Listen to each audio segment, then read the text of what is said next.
That bio, as you can see, is widespread, rampant, you might even say. I have many, many interests. What I found over the years, though, is that a lot of my interests are coming together. You heard about the high-tech career that I had early on.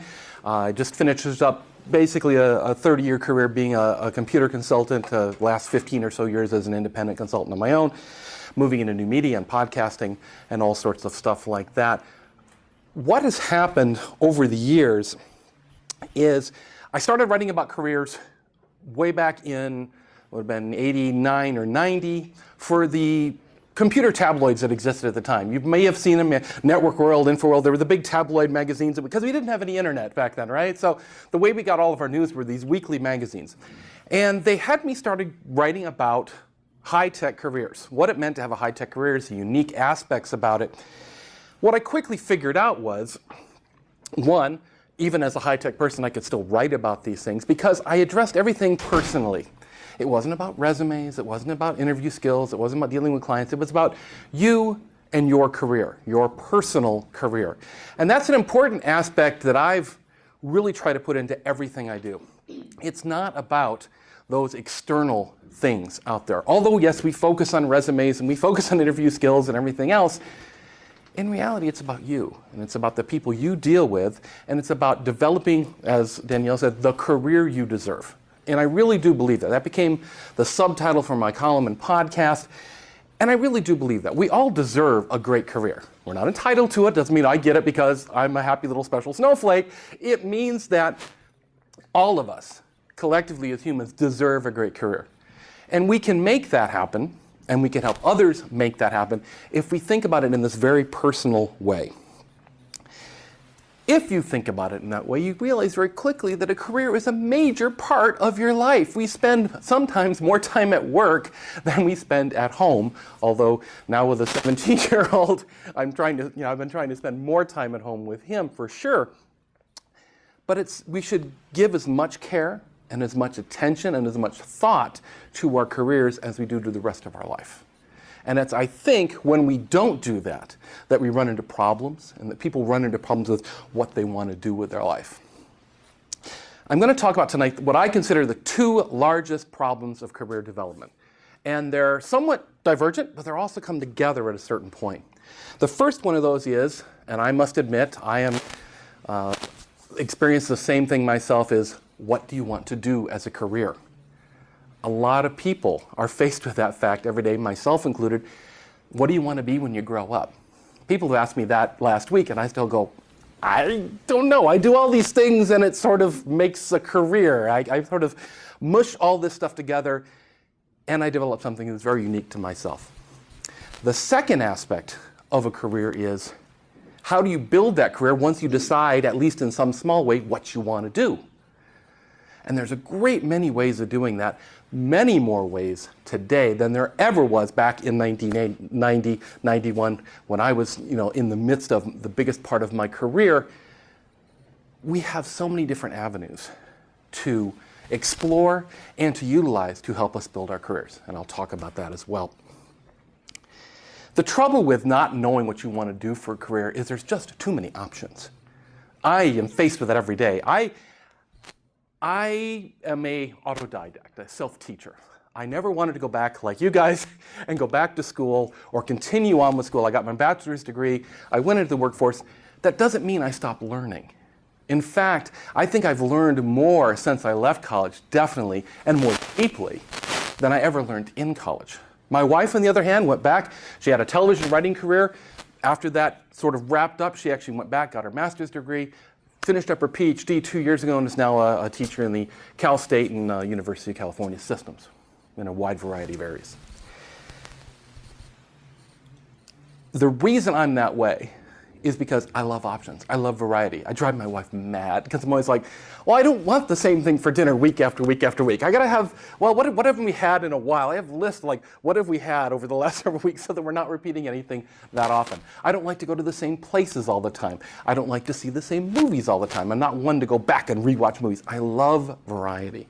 And what that means is I'm often pulled down the rabbit hole of very interesting topics that may have nothing to do with anything else in my life. A few years ago, it was beekeeping. For whatever reason, beekeeping caught my fancy. I also write about gardening on a whole another level. But beekeeping caught my interest. And I read probably 5 or 6 books on it. I went to the Backwards Beekeepers meeting down in downtown Los Angeles, did a variety of things, and then I came out of it. And it was very fun. It was very interesting to me. Sometimes it's history. My wife and I are both huge history buffs. We just enjoy it in all of its aspects. That's actually her PhD is in history. And that will often lead me down a path. And I never quite know where I'm going to go, but I always find that I find something unique that applies to the whole rest of my life at the end of that experience. It's in the act of learning and researching these options, I think, that we find a lot of power in our career. And I highly recommend people take some time to pursue those things that, maybe it isn't on track with your accounting degree and accounting career. Follow it anyway, because I can almost guarantee you're going to find something that's going to affect the work you do everywhere else. It can't not, to use a double negative. There is no way that it cannot affect everything else you do in life because it's all connected. Too many people these days let their career manage them.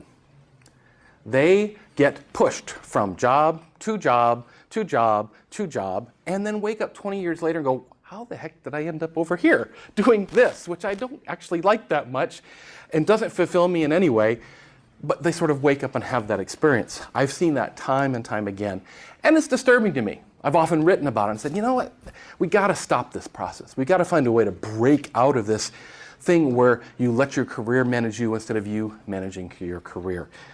And we're going to talk about a little bit about how you can help to manage your career. One of the biggest flaws of letting your career manage you, the biggest causes of it, is what I call next available job syndrome. Okay? That's where you get out of college and that job's available, so you take it. And then you work in that job for a year and a half, 2 years, and you go, oh, look, well, that job's available, I'll take that one. And then you work there for a couple of years and, oh, well, that job's available, and you go, and again, you wake up 20 years later and go, how did I end up over here? I highly counsel people to avoid that. And it's very easy to see that in people too, because we all worry about money, we all worry about security, we all worry about stability. It's just a natural human thing, but it can lead us to actually have no bearing on what we really want to do with our lives. So look for that all the time, look for that. There are so many people in your lives and the lives of the people you deal with who will gladly manage their career for them, okay? Your boss will manage your career for you. Your wife or your husband will manage your career for you. Your coworkers, your peers, everyone, if you don't manage your career, don't worry. There's always going to be someone out there who will gladly do it for you. You should apply for that position over there, because that's where that person wants you or needs you. It has no bearing of one, whether you fit there, or two, whether you actually want to do it. But again, if you don't take action, if you don't take control, someone else will gladly do it for you. So that's the aspect of discovering what you want to do in that part of your career. The other part of that is developing the career once you sort of figure out what you want to do. For me, the phrase that I say again and again and again to everyone I talk to at CareerCamp, when I speak to groups like this, everywhere, is your job and the job of everyone working, no matter what work they do, whether they're a plumber, a chemist, a psychologist, a history professor, whatever, your goal is to show people what you do and how well you do it. It all comes down to that. No one is going to do it for you. You are the only one who can truly show that to anyone, because you are the only one who cares as much about your career as you do. No one else can. It's just a simple fact of human nature. No one can be that empathetic, because if they were, they'd never get anything done, right? We can only really care about what we want out of our careers and out of our lives. And therefore, it's up to you to promote what you want to do, what you're trying to do, what you know, and how well you do it. Okay? So that's the introduction to those two problems, those two challenges, those two issues that I see. First one we're going to attack is a little more detail. What do you want to do? And this concept grew out of a discussion I had with one of our fellow co-chairs. He was probably turning about 50. This is about 10 or so years ago. Probably turning 50 and was running his own computer consultancy sales business and was just at a crossroads. He said, this is fun. Where's it really going? Do I really want to do this anymore? And we just had this long discussion. And I said to him, tell you what, let's try this. Write down everything you like to do. And I don't mean I like to go on sales calls. I like to work with Macintosh computers. No, think about things you like to do. I like to be outdoors. I like to be indoors. I like to work with kids. I don't like to work with kids. Thinking more in the generalities of what you might do. Because what I find is people get way too involved in the specifics of their career. I am going to be an accountant. Okay, well, what does that really mean? But that's the specific thing. I'm either going to be an accountant, I'm going to be a chemist, I'm going to be a musician. I'm going to be these very specific, what we think are defined roles. They're not really that defined, but we like to think of them as very defined roles. And I find that the most effective thing I can do for people is to get them to step back from those specifics and to get back more to these generalities. The main goal of doing all of these things, of showing people what you do and how well you do it, and all of these things about discovering about your career, is to start to bring opportunities to you. Rather than having to go out and dig and beg and plead for opportunities, my goal, my future, long after I'm dead, I'm sure this before this happens, but the future I see for work should be one in which you are selecting from a series of opportunities that are available to you at any point in time, not going out, hat in hand, resume in hand, and begging for a job. Because in some cases, that's what it turns out to be. I've been in those situations where I really need a job. And so I'm out there, hat in hand, saying, please give me a job. And I would want to flip that over. Now, the method that I developed for this kind of concept of helping people is, for lack of a better description, called the Career Compass. Okay? Okay. And this circular pattern and the compass pattern comes from a variety of reasons. One is, if you've ever been sailing, if you've ever flown in an airplane, if you've ever been in a car, you know that if you're not traveling on a road, a defined road, you're never really on course. If you look at the course of a sailing boat, they're never on a straight line. It's impossible. You've got the winds pushing you one way, you've got the waves pushing you the other, you're steering whatever direction, you're constantly correcting your course. And that's where the idea of the compass, for me, came from. You're not headed due north. You're trying to make decisions in your career that point you, in this case, north being the best solution, trying to keep you on to the north.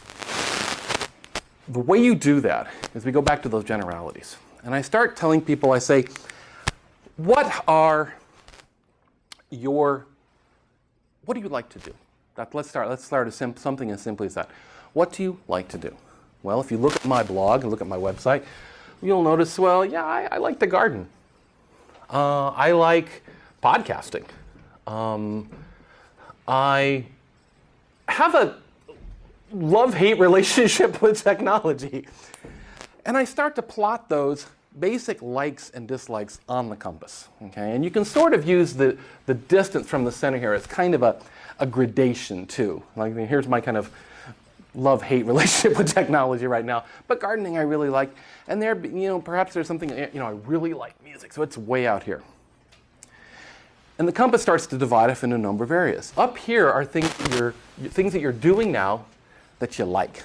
So these can be aspects of your current job. I really like helping people. I really like working with the technology. I really like going out on site and doing training, whatever. These are the things you're doing now that you really like. And of course, as you go through this concept of thinking about what you like and what you don't like, well, you're going to end up with things you don't like. I hate bureaucracy. I hate forms. I hate all sorts of silliness like that, all sorts of decisions that are made merely because someone thinks they have to be made. I don't like to be indoors a lot, so I'll put that down here. I like to be outdoors. I like to get some sunshine. I like to be out in the weather a little bit. So these are things that I'm doing now that I don't like. I don't like, trying to think other things I don't like doing. I've tried to clear as many of those out of my career as possible lately. That's, for example, perhaps. Yes, exactly. Perhaps you don't like working with young children. My wife discovered this when she went to student teach. She got her education degree, and had to often do student teaching, right? Which you do that last year of your college experience. And she very quickly realized, oh, I can't work with young kids. No, I feel so sorry for them. Oh, Bobby, he doesn't have good shoes, and she just wants to mother them, not be a teacher to them. Where high school students, do the job or go get a job at McDonald's. Do the work or go get a job at McDonald's. She's very much unequivocal with them. She discovered that. So she had to decide, if she had laid it out on the compass, she decided, okay, high school, yeah, can do that. Elementary school, no, cannot do that. Okay? So again, things you like doing that you're doing now, things that you don't like that you're doing now. Now, as you might imagine, if north is the most positive, this is the area we want to go in. But where do I see so many people going in their careers? They take jobs, or they use that next available job thing, and they start doing jobs that are not in their interest at all. They don't like doing the work. They don't like what the work accomplishes. They don't like the topic. They don't like the mechanics of it or whatever. But they end up being forced in this direction. But they don't see it. I have sat at meals with people and just listened to the direst descriptions of their work life. And I have to explain to them, well, you're kind of doing it to yourself here. Can you find something that's more in this area? But they've never really thought about it that way. We can all get trapped in our own little worldview, our own little bubble sometimes, that if we don't purposely make an attempt to reach out and change it or to see it in a different way, we just continue in that fashion. It happens to all of us. It happens to me. It happens to everyone I know. The point is, use some tool like this to help you broaden your thinking a little bit and hopefully allow you to see where things perhaps have gone a little bit wrong. Now, for the other quadrants of the compass, down here are things you are not doing that you never want to do, okay? So actually the elementary school will probably be over here with my wife instead of that quadrant. These are things you never want to do. I never want to work in a bank. I never want to work for a real estate company. I never want to be a doctor or a nurse. Sorry, no. Can barely deal with doctoring myself when I cut my finger. Could never imagine taking care of someone else in that fashion. That's just not in my mental makeup. Other people, they're like, oh yeah, please, medical, love it. Let's do, yes, my son's girlfriend is in the medical focus program in high school, for goodness sakes. So some people might put it in, but other people might put it down here and say, no, that's just, no. Unless something dramatically changes in my makeup, don't even want to go there. And finally up here, things that you're not doing now, but you want to be doing. I know so many people who would love to be making music, especially here in Los Angeles. I play guitar a little bit, I sing. I have a theater degree, if you can actually believe that. That's my bachelor's degree is in theater. So many people would love to do music, but yet don't find a way to make it happen. Even something as simple as sitting around with friends, playing. I get great enjoyment out of that. We often have parties where we'll just sit around in the backyard and play songs and play along with each other and do all sorts of things, or go out and see music or whatever. There's people who, like me, maybe they like gardening, but they don't do it. They have a balcony and that's it. Well, get a pot. Get a pot, put a plant in it, and grow it. Grow some tomatoes, grow some lettuce, do whatever makes you happy. And this quadrant, I think, is one of the most important ones because it illuminates those things that perhaps you haven't really thought about. You haven't really thought them possible, and so you've sort of ignored them. And again, the compass helps you bring those topics out and say, oh, yeah, I hadn't really thought about that. I haven't really thought of going hiking. Maybe I should go out and, go. We have trails all around us here in the Los Angeles area. Maybe I should go out and just walk one of the trails for a while. What's it going to hurt, right? So I'm giving you a real kind of quick overview of the Career Compass. I actually have a little booklet I wrote on this. I've given talks on this, which I can link up for Danielle if you want a kind of a further thing on it. But the goal here is truly to bring out those issues that already exist in your life and your career that perhaps you haven't been paying attention to. When you start talking about it in generalities like gardening or music or whatever, people seem to be more able and more willing to actually consider them a possibility. When you start talking about, I'm going to be a pop singer, I'm going to be a celebrity pop singer, well, that's a bit of a lottery. Only this many people ever get to the level of a Lady Gaga or a, God forbid, Justin Bieber. That's not what it's about. It's about pursuing the interest in music. It's about pursuing the interest in podcasting. It's about pursuing the interest in writing, about whatever. Okay? And that's what this helps to bring out. It also helps to bring out something else which is very important. You start to see collections of things. And I'll even draw another little. How many of you, I'm sure you all have, remember Venn diagrams, right? Venn diagrams, intersections, unions, right? Okay, all that stuff. Well, guess what? If you take your interest in your life and you start drawing little bubbles. So we got gardening here, we have, let's say, new media. This is podcasting, YouTube, live streaming, all that other stuff that I do. You have careers over here. You have, you have writing. You have teaching here. You start drawing little bubbles like this. You start to see that there's overlap between them. The thing that's amazed me over the last few years is how much my career work and my new media work has started to combine. And that's really going to become apparent in the next topic of this. Those issues between CareerCamp, between me recording my talks and everything else, have really started to mesh together. And you can start, to see right here, that's where those things are bumping up against each other. And I can tell you, the greatest things happen in your life where these things touch. It is the friction of all the interests in your lives that really generate the magic in your life. I am always so amazed. We have a Christmas party every year. We invite people from all different aspects of our life. So we have college professors, we have musicians who play at coffee houses and poets, and we have people in the high-tech world, and this whole collection of different people who only know us in that realm. They only know us as college professors or teachers. They only know us as fellow parents at the high school. They only know us as a computer guy. And all of a sudden they come to one of our parties and you have the musician talking to the computer guy, to the teacher, to the elderly person, and all of a sudden the conversations that arise. One of the most amazing conversations that popped up is we discovered that one of our older friends and one of our younger friends, the guy I was working in high tech with over at Walt Disney Imagineering, they discovered that they were both adopted and had sought out their birth parents. And my friend had just connected with his birth mother. And they were off in a corner of the whole party, just having this, they would have never, she was a librarian in the LA Public Library System. He worked at Walt Disney Imagineering with me. When would they have ever come together? When would they have ever met? But it was in that intersection, that crossing point, that friction, that all of a sudden these wonderful conversations appear. The same thing that happened in your career.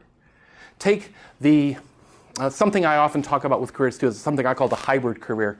We have a lot of people who are interested in doing music. Well, as I said, being rich doing music is a bit of a lottery. It's very hard to do.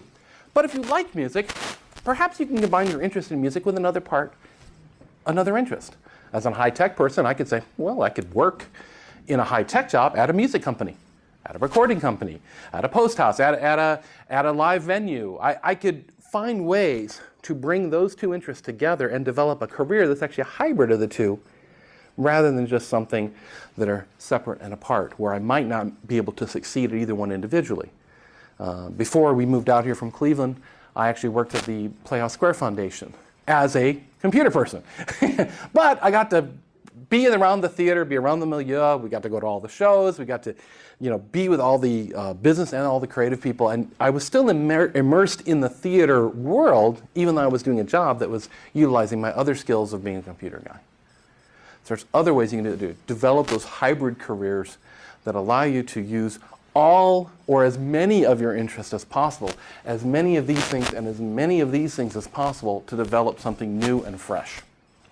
Don't be locked into, this is a musician, this is a computer person, this is a gardener, this is a pocket. Don't be locked into the boxes. because the fact is, it's here that all the magic happens. And anytime you can find those friction points, you're going to be serving yourself well. Any questions at all about this? Again, this is just a brief overview of it, but any questions about the CareerCamp? Yes? Could you give an example of how interests can be intersected like those levels? Oh, we were talking like, for example, for me, I started writing about careers when I was in high tech. So here's the technology, actually, this, okay? I started technology. I started writing about technology. So I started writing about careers in technology, right? So those two suddenly bumped up against each other in a way that was kind of like, okay, sure, I like writing and I can do that. When podcasting came along in 2004, well, guess what? I was already writing a weekly column. So I was like, well, I can start podcasting. I have the recording knowledge and the computer knowledge to be able to produce a podcast. So all of a sudden now, these three are connected. And then I started doing a gardening podcast. So here's the gardening and the writing and the new media over here suddenly bumped up against each other. And so for me, this has really been very important for developing for my career. And I really do put that in quotes because it's all over the place. And in my case, certain things will lie fallow for a short period. Well, that's a farm term, basically means leaving a field empty for a year to let it rejuvenate. When this one's on a downtrend, I focus on this one. When this one's on a downtrend, I focus over here. I have that variety I was talking about at the beginning, and that's how I keep myself engaged in my career, is by following that variety. Does that help? Yeah. People with different interests and different professions can intersect. Well, for example, anybody can do a podcast. You can do a podcast. It is really that easy. With a little bit of, you can look some stuff up online and actually figure, say you want to do a podcast about some other interest of yours or your career in general. Like, what do you do? What are you doing right now for your work? For my work, GA, graduate assistant. Graduate assistant, okay. Well, as I know, my wife's in the academic system. Graduate assistants are one of the most unrespected portions of the academic system. And there's a lot of banding together amongst GAs to get better pay, better time, stuff like that. Perhaps if you're interested in that world of academe and graduate assistants, you could do a podcast about what's it like to be a graduate assistant. What if you don't like to podcast? Then that one's not going to work for you. So then you can try and find some other avenue. That is where it gets very personal, though, because trying to think what it could do for your graduate assistant. What other interests do you have? Let me start there. Because I said my interests are mostly artistic, like singing and playing. And how does that go with psychotherapy or okay. Okay, you hit me right off the bat. Okay, you hit me right off the bat. Okay, you're a GA and you like the arts, right? Right? Design teacher's guides, design creative ways of teaching people, design creative ways of expressing the concepts that you want to teach to people. I mean, that again, you gave me two examples, bam, right there, that's the one that jumps to mind. There's your crossover. There's nothing that says educational materials has to be boring. In fact, please God, don't make it boring, okay? That is what we've all faced coming up through college, is all, we hit those boring subjects sometimes. It doesn't have to be that way. And if you have an interest in the arts and teaching and academia and psychology or whatever, you can combine those and actually come up with some very, again, it's going to be up to you exactly what you develop from these friction points, but I certainly see that they are there, and you should certainly explore those. Does that help? Thank you. Great. Any other questions? I'm just drawing a little bit of an example, exactly what you just shared with her. So she's got like a creative interest combined with a helping interest, combined with probably something else that didn't come up yet today anyway. And so if you brainstorm on even just where these two overlap, one example Doug just gave, but there's also, what else? Music therapy. Music therapy. Oh yeah, art therapy. I have a friend who does art therapy. Play therapy. So as therapists in training, that's probably something you're going to want to really keep in your forefront, is how can you combine some of that, because you might get more pleasure and passion out of your own career doing that. Again, yeah, don't think in the boxes. Look for those. Think of, it sounds so cliche, but think of the circles. Think of the circles and where those friction points, where they happen, because it has been proven to me over time talking to people that, just like you, we can usually find some point where it's like, well, yeah, why don't you do this and this? Or it's like Tinker Toys. How creative were you with Tinker Toys or Lego when you just started plugging stuff together and you're never quite sure what you're going to get out, but you have a lot of fun doing it, and usually something interesting comes out of it at the end. Any other questions about the compass in general? Okay, good. Moving on to, once you figure out what you want to do, or at least some idea of what you might want to do. Oh, by the way, just to finish up with this, the great thing about this too is you can revisit the compass at any time, and you should revisit it at least twice a year, once a year at least, because your wants, needs, and desires change over time. You know, what you may really enjoy today, maybe you'll find something else you enjoy even more in the future. And you should constantly be reviewing what's going on in your life and your career and seeing maybe are there other interests. Maybe you just had a really bad experience with something. You're like, forget it. I never want to do that again, ever. Because I just had the worst experience with it. And that might change in the future, but right now, it's down here. It's down here in the Southwest. Don't ever want to see it again. Well, it can happen. The other great thing is this can be used to help you evaluate opportunities that do arise. Remember I talked about that whole goal of mine to bring opportunities to you? Well, what happens when opportunities pop up out of the blue sometimes? Well, what's our normal reaction when an opportunity pops up out of the blue? Oh my God, no, I can't do it, it's too scary, I can't, no. Right. We're fearful, we're terribly fearful of it because it's something new and something we hadn't really considered. But if we have worked with the compass, we can say, okay, let me step away from the fear issue of this opportunity. Let me say, well, where does that opportunity fit on the compass? If I take that opportunity, say I have a chance to tour as a harmonica player with a blues band in Japan, which actually happened to me once, but where does that fall on my compass? Of those elements of doing that particular job, where would it fall? Well, gosh, I really like music. Traveling's a little scary for me. I'm not a really good traveler, so that'd be a little, okay. I like the people I meet. I like performing. So, I could use the compass then to evaluate that opportunity and say, is this something I should look into further? I often have to tell people, you're not accepting that opportunity. You're just looking into it.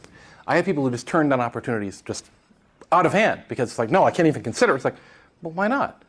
You're not accepting it. You're not saying I'm quitting my job and going off and do this. You're just, well, what's this job about? What's involved in this? And you start talking to the person about it. And that helps a lot of people get over that kind of initial fight or flight response, that fear response, and say, oh, okay, maybe I can look into this. Because we all know people in our lives who have some tremendous skills and tremendous talents that they never really make use of, even though they would enjoy it greatly. Oftentimes because they're so afraid of actually taking an opportunity which utilizes some of those skills. My older sister, is a great artist, but she's never really pursued it for a variety of reasons. And I look at that and go, she should have gone further with that. There's aspects about my own career that are also the same fashion. So use the compass to evaluate those opportunities that do come to you. You may find that you'll actually have an opportunity that shows up and goes, oh, hey, that's like, yeah, let's pursue that for a while. That's cool. You never know. You never know what's going to happen in your life. Now, once you've made some basic decision about what you want out of your career, how do you make it happen? Well, remember that thing I said at the very beginning, my watch phrase that I'm sure people are so tired of hearing from me because I say it about 30 times in any given talk. Let me finish this here. You got to be telling people what you do and how well you do it. I don't even know if that makes sense. Looks like Welch. Here in Hollywood especially, in the entertainment industry, we use for people doing stuff for us. If you're an actor, you have an agent, you have a manager, you have a guy who takes your headshots, you have a person who maybe acts as your publicist, the studio does stuff, everybody does stuff for you. Well, even in the entertainment industry today, it's not the case anymore. If you're an upcoming actor, you're an upcoming musician, you're an upcoming writer looking for a publisher, it's all on you. A publisher is only going to promote a book if you're already famous. They're not going to promote your book. You're just not going to do it because it's not in their interest money-wise to do that. And it's become more and more important for us to do a lot of what we need done for ourselves. Now, the great thing about that, though, is compared to when I was working back in the 90s, we have so many more tools that make it easy and cheap, if not free, to do exactly that. Tell people what we do and how we do it. And we can do it every single day. We can do it multiple times every single day. We can tell people this so that opportunities come to us. If we do a good job of telling people what we do and how well we do it, opportunities can come to us, because when they need someone with your skills, they go, gosh, we really need an accountant. Oh, you know what, doesn't such and such do accounting? Let's call them. Before they post a job, before they make a job listing, before they do anything else, they think of you. That's where you want to be. You want to be on the tip of everyone's tongue. Well, the only way you can do that is by telling people what you do and how well you do it. Okay, that's the only way that can happen. The tools we use these days are, I'm sure, known to you all. I heard someone talking about not having a Facebook account.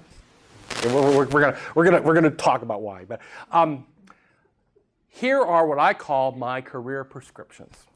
Okay, and they will be scary, and you will run fleeing from the room when I say them. First and foremost is you need to have a blog. How many people know what a blog is? Pretty much everybody. When I first started giving this talk, that was not a given. What's a blog? You need to have some sort of internet presence, whether it's a standard website. I prefer blogs because blogs are more easily updated and easy to share stuff there. The reason you have this is you have your own home base.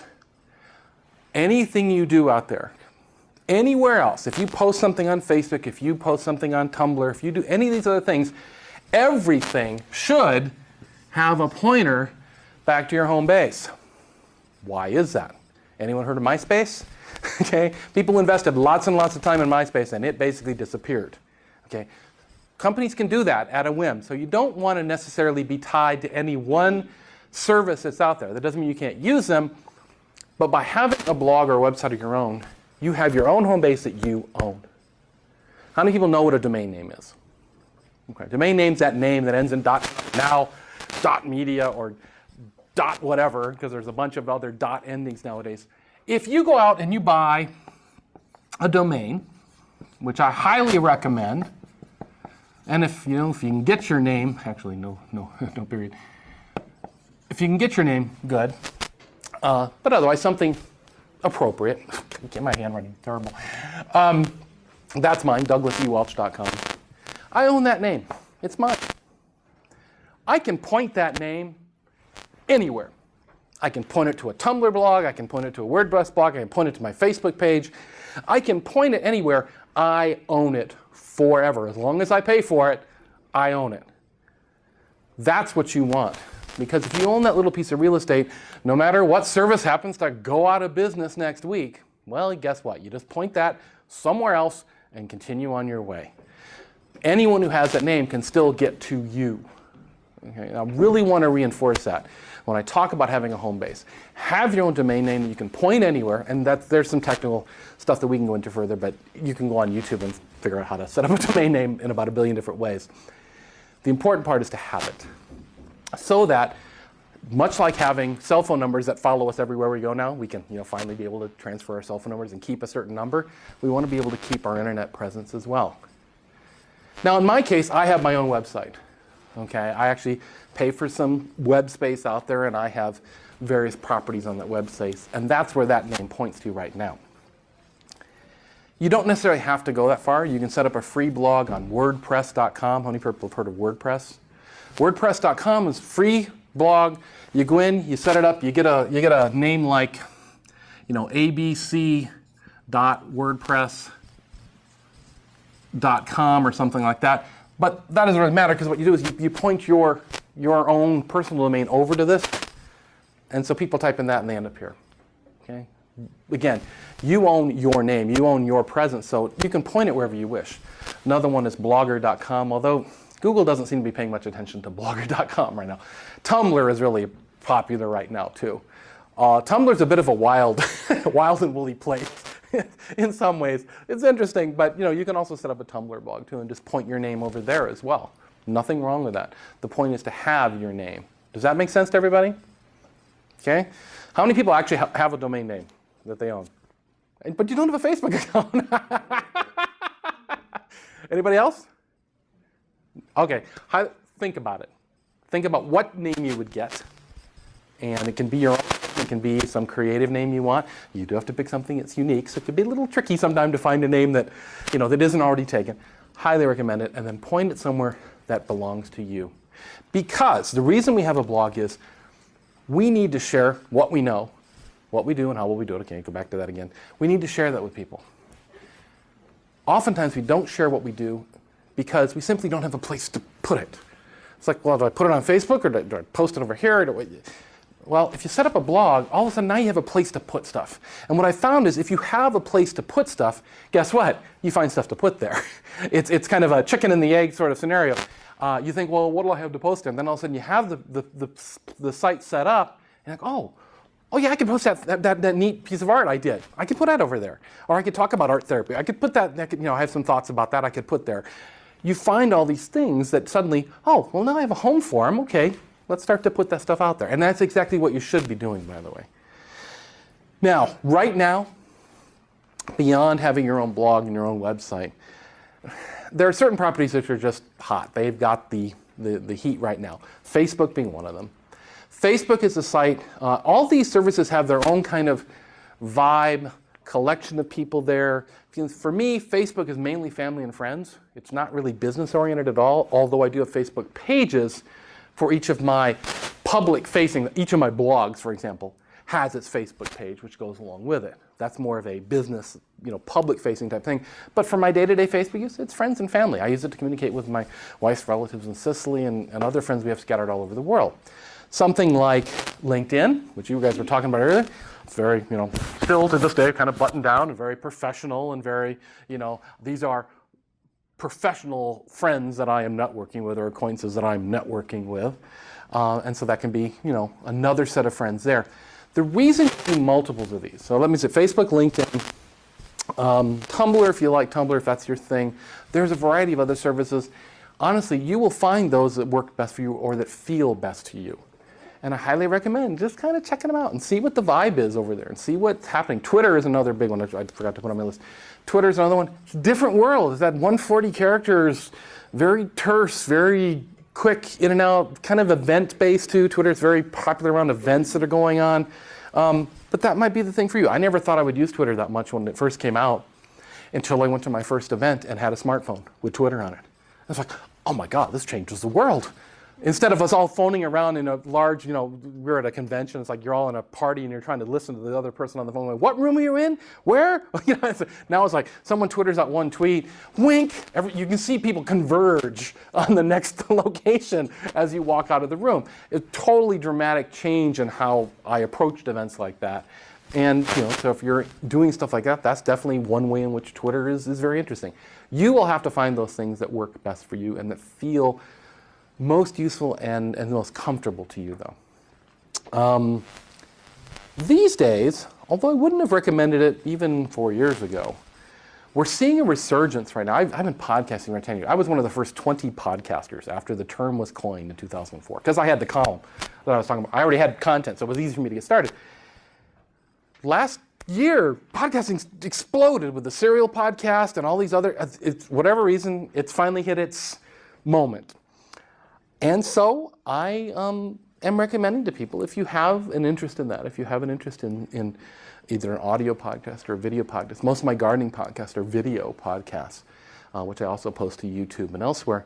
If you have an interest in that, pursue it. It's not as scary as it once was, and it's not as technically fraught as it once was. Literally, with your phone now, there's the YouTube Capture app. I can sit here and record a video and post it to YouTube directly from my phone.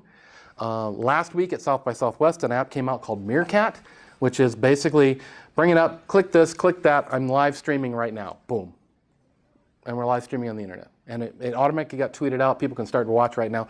I was at Ciclavia on Sunday and did like 4 different live streams as I walked the Ciclavia route. And I had lots of people, oh, thanks for sharing. I couldn't come this time, so it was great to see what was happening. That's a world of difference from the 90s, okay? When modems and all that was what was happening in the world. Now, it is easy for you to share what you do and how well you do it.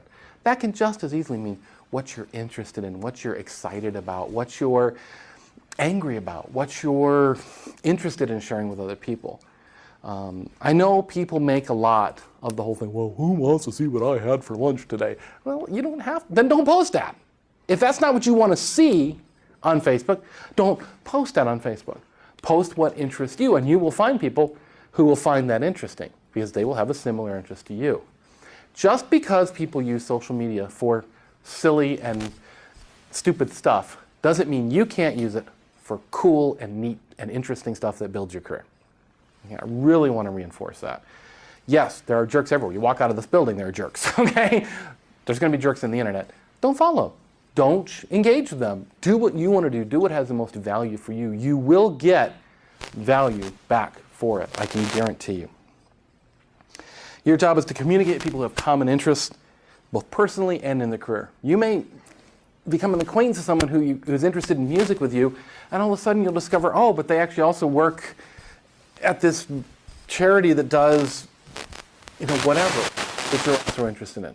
You never can tell. You can never tell where your next career opportunity is coming from, too. That's a really important phrase to get out there. Your next job, the next job of the people you work with, could just as easily come from someone sitting next to you at Starbucks or someone on your Facebook account than it could from an actual job listing or job description or job posting. And in fact, I would say these days, the chances are getting a good job are actually higher online and face-to-face at the Starbucks than they are looking through the Wanteds or Monster.com or any of those things.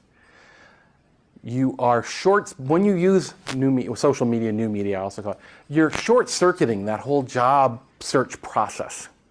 It's like what they always said, well, gotta talk to the hiring person in the company. Well, guess what? You can. You can make those acquaintances online or at meetups. Meetups are another face-to-face meetups happen all across the world on any number of interests that you might have. There's a board game night over at the McLeod's Brewery that opened next to us in Van Nuys where we live. There's meetups on every concept possible that you might think of. Quilting and knitting and anything else too. Get engaged with one of those if that's an interest of yours. You never are sure who you're going to meet. The best story I have about that is there is a organization in town called the LA Legal Philharmonic. This is a orchestra made up of people who work in the legal profession. Judges, clerks, law students. Did I say judge? I say judge. But basically anyone who works in the legal world can join this orchestra. So suddenly, as a low-level law clerk, you're sitting next to the second violin who happens to be a judge in the Superior Court. Yeah. So now you've made a connection well beyond what most law clerks can do just by doing something you like. To me, that just was a perfect example of this whole concept in a little bubble. It's like, bingo, short circuit, done, moving on. People would pay for that opportunity, and you're getting it for nothing by engaging in something you like. Do not dismiss those opportunities. Do not ignore them. They are the most important things that can happen in your lifetime. Again, it's like the circles. All of a sudden, that little friction point pops up, and you're like, where did that come from? But just because you did something that you were already enjoying, that you were already getting value out of, you never know what's going to pop up there. So do not ignore that. If I may add another example to that, just because we had a speaker come last week who is an MFT, which they're all training to become, and she uses social media quite a bit, which is really not the norm in the industry of mental health. There's a lot of concerns about ethics and privacy and boundaries with clients and all those kind of things, and rightfully so. But she spoke at our class, and she spoke specifically about mindfulness, which happens to be one of her expertise, right? Telling people what you do, how well you do it, and also kind of branding yourself. And so that's sort of becoming her brand. So she then posted on her Facebook and on her LinkedIn about the talk. Just a real brief statement about, like, I did this talk on mindfulness and really enjoyed my time with the Pepperdine graduate students of psychology. All these people responded, including me, because I, of course, wanted to give her a kudos because it was so well received and we all really enjoyed it. So then that spawned this whole other dialogue. All these comments started flourishing, and she ends up emailing me privately and telling me, because I ended up being asked now to speak somewhere else, and you guys might have said that she's been wanting to get out and speak more. that she does her private practice, and that's been really growing for quite a while. But she really enjoys the workshops and the teaching, and she's been trying to figure out how to get into that. I mean, I knew that from her as more of a personal sort of thing, but now it's like out there to the universe. She let people know. I mean, there's a reason I set up my camera when I walked in here. I record everything that I do. This is the 5th talk I've given in this month. I don't know what happened, but I was up at San Luis Obispo for the California Placement Association conference talking about CareerCamp. I've spoken to several EDD groups in the local area in the last. It's been amazing. Part of the reason, though, is I do record things, and you should too, by the way. You should make a point of capturing the stuff you're creating. Because too often we create content, we write stuff down, we write a paper for this purpose, but then it kind of goes in the drawer and it never gets seen again. No. There are other people who want to see that too. You people are here tonight to see me talk, okay, to have your class, whatever. Potentially online, there's going to be 20, 30, 50, 100 people who might want to see this talk online. Why wouldn't I capture it and share it with them? It does not hurt me in any way. It can only help me. It'll take a little while to slurp this into my computer and pump it back out to YouTube, but that's just letting the machine crank in the corner. It's not active time I have to spend doing it. Why wouldn't I do it? And that's a good phrase that comes up on, why wouldn't I? If I could have my own radio station like a podcast gets me, why wouldn't I do it? Have my own TV station, why wouldn't I have a YouTube channel?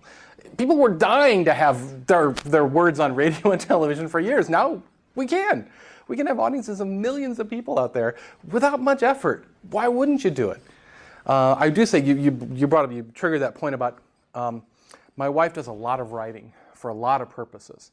And I'm often not physically, because she writes on a computer, but I do the equivalent of walking to her desk drawer, pulling open the desk drawer, riffling through stuff and say, why don't you put that up? Because it's not doing any good in the drawer. Why don't we get that on your blog? Why don't we get that, here? Why don't you turn that into, she's going to start podcasting. She's doing a podcast called Mindful Media, and it's going to be a podcast on media and women and minority issues. That's going to be her focus for this network that my friend is developing. So I've been pulling stuff, out of her collective files for us. That's interesting. Why don't you wrote that for school years ago, but it's still appropriate. Why don't we use that? Why don't we pull this out? Don't be afraid to repurpose, reuse those things that you already create. I call it the new media multiplier. Pinball games have a little bonus. As you play through the game, you get 2 times, 3 times, 4 times. That's what new media does for you. I write something once, I get 1. Okay, that's my 1 time. So all of a sudden I podcast. Well, now I got 2 to 3 times bonus on that. I've expanded my audience that far. Utilize it as a video or do a panel discussion at South by Southwest about it or whatever. All of a sudden you've pushed that multiplier. You've taken one piece of content, one idea, and just exploded it across your whole career and life to the point where it's really doing some good for you. It's not, I always joke with my wife, scripts don't sell themselves in a drawer. Books don't sell themselves in a drawer. They have to be seen. Paintings have to be hung on the wall and shown. Movies have to be made and shown in a theater, whatever. Nothing gets sold. Music has to be played, or no one hears it, no one's going to buy it. Nothing's going to become of that. So don't let it hide in the drawer. Really make the most of it that you can. Part of that, too, is teaching everything you do. I was told, I'm going to say this was probably the technical director at my college when I was in the theater department. What is it? Watch one, do one, teach one, I think is the basic rule. It's been better around, but to teach everything you learn. She would teach me something, and I was pretty good at what I did as far as all the aspects I did in the theater, and she would say, go teach the rest of your crew how to do this. You're a stage manager, you've done 3 shows. Go teach this new stage manager who doesn't know how to do this. Okay. There's so many reasons why you teach others. 1, you're telling people what you do and how well you do it. Bingo, right there. 2, you learn whatever you teach much more deeply than you would learn it any other way. Even if you don't know it that well. I've had to teach stuff that I really didn't know that well, but what did I do before I taught it? I went and did a lot of research because I know, I'm a little weak in this area, but I have the concepts, but if they're going to ask this question or this question or this question, so I probably should look those up. You are going to learn the subject much more deeply. For whatever reason, I was tutoring my fellow freshman biology students because I had a really good botany teacher in high school, and actually used my notebook from his class to tutor everybody else in the class. I had a group this size sitting around me at a dorm lounge one night, and it's like, this is really weird. I knew it. Why wouldn't I teach it? And the fact is, because I was teaching it to them, I had to learn it even better myself, got even a better grade in the test myself because I taught it to others. Do not ignore that. That is one of the best ways to learn something really, really deeply, because you start hitting questions and roadblocks like, well, gosh, what about this? And then you have to figure out, well, what about that? Well, you know, what do I need to know more about that? And it will just cause your learning to deepen. And you never know when that turns into a career opportunity. Exactly.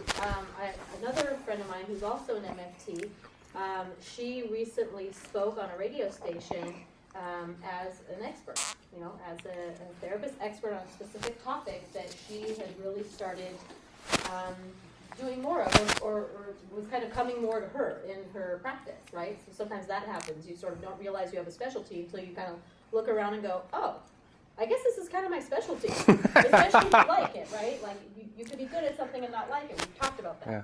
But if you like it too, and so next thing you know, she was on this radio station. Now, she wasn't seeking that out, but it did kind of come to her, you know, again, long story, but through telling people what she does and how well she does it, and then she was asked to do that. It's a very organic, like the term organic, you realize, it's a very organic development. Like all of a sudden you realize, well, actually, gosh, I do like doing this, and I want to do more of that. And then you can start to say, well, let me pursue speaking more. Let me pursue being let me pursue being an expert. You know, maybe you want to be a legal, you know, be a expert witness for the legal system. Yeah. I was in a trial, and there was one of the deputy surgeon generals under the second President Bush, George W. Bush, was one of the experts. When have I ever met a person like that? Okay.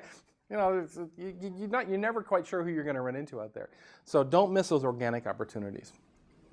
As we're coming to the end of our time, let me have any questions on anything we've talked about so far tonight. Anything? Anything? Career Compass? Yes, ma'am. Oh, no. Good. For when you drew the circle and you pointed out north, west, east, south. Oh, yeah, okay. Yeah. That one. Yeah, and you mentioned also do not take the opportunities when you immediately find one just because you have to take it. How would you suggest that to the students who are doing their practicum but their interests are completely different, and then you have to catch up a job immediately? You know, there are certain times in our lives where we have to, quote unquote, have to do something. Even those, though, I'll caution you against. Is it really true? Sometimes we think we have to, but in reality, there's probably ways around it. So always look for those ways. The other thing is then to look at if there are certain requirements you have to take. You have to take this class, right? You have to have this class to get your certificate and move on, right? You're going to get through it, okay? What you have to do is find the pieces of this class that are most interesting to you and focus on them and use those as a way to drive you through the stuff that is less pleasurable at that point. If you're going out, what I really say though is when you've gone through your system, when you're going to practice, you know, if you're going to practice, you need to try and find something that is more interesting than everything else. What you don't want to be doing, you don't want to be down here where you just, no, where every day is just a slog. And it is a bit more work to find those, but in most cases they are available to you. You just have to do a little more work to find them. That work will be paid back 100-fold because you'll get a lot more out of it practicing. You'll learn a lot more if you're in some ways interested in it. If you do something you are strictly not interested in, it's a grind. We all know this. It's just a grind. We hate doing our taxes. It's a grind, but it's got to be done.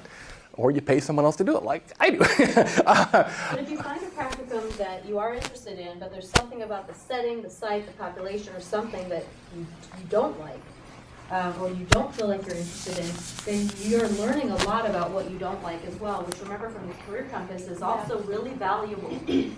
Really, really valuable learning opportunities about what to pay attention to and what to not fall into again, because what we don't learn, we're deemed to repeat. To repeat it, because the universe is going to say, like, okay, here you go. You didn't learn that. Do that again. You're coming back because you did not learn an important lesson at some point along the way. I mean, the karmic cycle and all that. We also, a large part, we need to learn to say no. No, it's very. I find this to be particularly true about Americans. This is one of those cultural things. We have a hard time saying no. We can be asked to do just an onerous volunteer thing and you're like, oh yeah, I'll do it. And we hate it. And we hate every minute we're doing it, when in reality we should have just said no. We have to have the knowledge of where our interests lie and just say, oh, It's hard, it's difficult, especially if you're looking for a job, especially if you're in a situation where look for the next best answer. That's often an education term you hear a lot, is you try and get students to look for the next best answer. The first answer is not necessarily the right answer. It can be a right answer, but there may be multiple right answers, and don't ignore that. To end up today, if there are more, you had a question? Sorry, I had. Any other questions, I should say? Nope, okay. I thought I said yes. She has a question, though. Nothing. I never in my, I don't even call myself that, actually. I like teaching. I am a non-traditional academic, a non-traditional teacher. I don't teach in a classroom typically, but everything I do, and this took me a long time to discover, everything I do in all aspects of my life, the computers, the new media, the gardening, everything has an educational component. I'm always teaching something. And that was a big crisis in my career for a long time, until another friend of mine named Joanne Berhaney, gave a talk at CareerCamp. Actually, she gave me this talk when I was working at Walt Disney Imagineering, where I met her. She worked in the department which helped create its bridge from one project to another, because that can be a real critical time with creative people, the art designers and the ride designers at Disney and stuff like that. And one of the things she taught me was there's a variety of career path patterns. I'm going to give you this in a nutshell. There's Yo-Yo Ma, who's started playing cello and simply gets better at cello every day. He's just on this linear, that's what he does. That's his career path, right? You have the traditional corporate career path, the stair step, right? You go from the senior computer analyst to director to supervisor to director to VP to whatever, right? The stair steps. You want to know what mine looks like? And this was distressing because mine is this. Okay? And the trouble is, that's a job, and that's a job, and that's a job, and that's a job, and that's a job, and that's a job, right? When you're going through a career like this, so this is, that's 3 years, this is 5 years, this is 10, this is 15 years perhaps. You don't know what you want to do, and you don't know what you're doing in your career. The spiral pattern makes it very, very difficult, because it's only looking backwards that you can make sense of it. And that's what finally proved to me. I did the compass. I wasn't using the compass at the time, but I laid out, what have I done in my career? What's those things that interest me more? And I realized, oh, that has an educational component. That has an educational component. Everything I do has some form of education behind it, no matter what I do. That is something I really, really, really enjoy doing. And it was only, though, looking backwards on that I discovered it. And right here around the 10, 15, man, I was adrift. I couldn't see I wasn't on the stair step, even though I was working in a corporation, because I didn't enjoy that. It was really hard for me. And it wasn't until I could look back and see. And you may have people who have the same thing. And I think the compass that came out of that eventually is my own looking back at my work and saying, oh, that's what it is. So that's exactly how I came to do this type of thing. Whether I was sitting with a client, removing a virus from their computer, or sitting with my son building Lego robots, or doing a garden video where I teach you how to prune a rose. It's all about education. It's all about sharing. And it goes back to that element I talked about, teaching. It's all about the teaching. Any other questions? To end up today, I have a question for all of you, because this is a question that I get oftentimes that I don't have a great answer to. And it started back in the days when everything was about sales. About 10, 15 years ago, it said you have to be a salesperson or you're never going to succeed in your career, right? Probably all heard that. I'm often telling people, you have to be telling people what you do and how well you do it. Where does that leave the introverts? I meet a lot of people who don't want to share. They don't want to share what they do. And unfortunately, I don't have a good answer for them. I don't have a good answer for them because unfortunately, it's like not using email these days is like not knowing how to dial the telephone back is when I was a kid, okay? It has become one of those intrinsically important things that we share, I think, that we share what we do and how we do it. But I'm not sure I have a good answer for the introverts of the world. One of the things I've hit upon is, I've used it with my son and say, okay, you're going into an interview, you're nervous. He's an actor, he's in his school plays, he's got the theater bug like his parents. I said, you're acting. You're going in and playing the part of a person who would be an excellent fit for this job. And that's sometimes the way he does it. He gets into character for whatever situation that may be uncomfortable for him. But that's something for you guys to think about, and I'd love to hear from you back. Please, you can find anything I do at douglasewelch.com. There's a book out there called Quiet, and it deals with part of it deals with introverts in the world of social media. Well, thank you so much. Thank you, Danielle, for having me out. If you have any questions, you want to know more about anything I've talked about, please contact me at douglasewelch.com, and I'd be glad to.